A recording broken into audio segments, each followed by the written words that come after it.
Sergeli mashina bozoriga keldim. 24-sentyabr. Mana o'sha legendarniy mashhur bo'lib ketgan Cobalt shu avariya holatida. Men buni 21-sentyabrda obzor qilganman, oddiy kuni.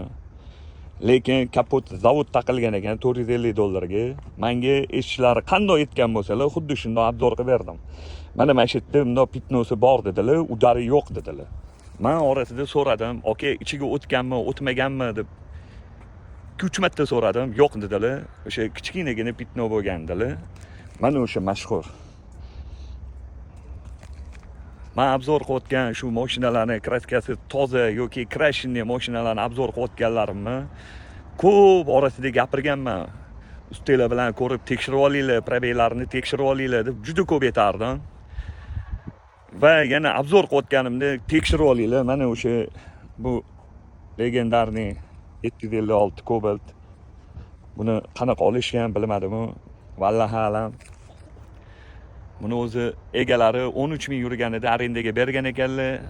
Buni arendaga olgan aka-ukalarimiz ba'zi birlari 6 oy, o'sha 3 oyini to'lab, 3 oyini to'la olmagan ekanlar. Keyin mashinani olib qo'yib, bozorchi akaga sotgan ekanlar. Endi qo'lma-qo'l bo'lib ketganda bu bozorchi akalarga. Endi bu hozir 24-sentyabr sotilmagan, egalariga vadrat bo'ladigan bo'pti. O'sha birinchi egalariga mashina qaytadi. Lekin buni remont qilgan ustamizga rechpech gap yo'q lekin. Zo'r qilib qo'yibdilar. Hayronman endi. Men obunachilarimdan va obuna bo'layotgan aka-ukalardan ming bor uzr so'rayman.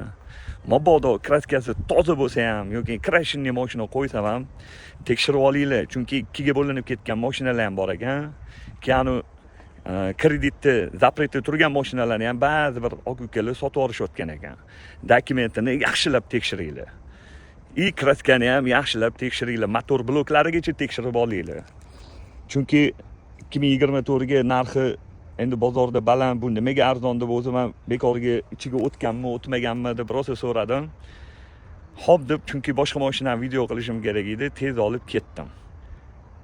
Alloh ishinglarga, xonadoninglarga fayz baroka berib, barakali qilsin, joninglar sog' bo'lsin, umringlar uzoq bo'lsin. Hayronman endi.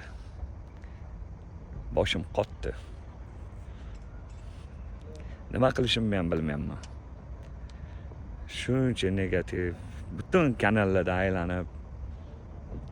Chunki men videolarim orasida rosa ko'p aytganman-da, tekshirib olinglar. Tekshirib olinglar deb juda ko'p aytganman. Kraskalarni, probeylarni, даже motor hadovoylarni ham oralarida aytib o'tib ketganman. Joninglar sog' bo'lsin, men bor uzr so'rayman. Yaxshiligiga bo'lsin hammasi. Mashina turibdi, Sergeli mashina bozorida sotilmagan. Sog' bo'linglar akalar.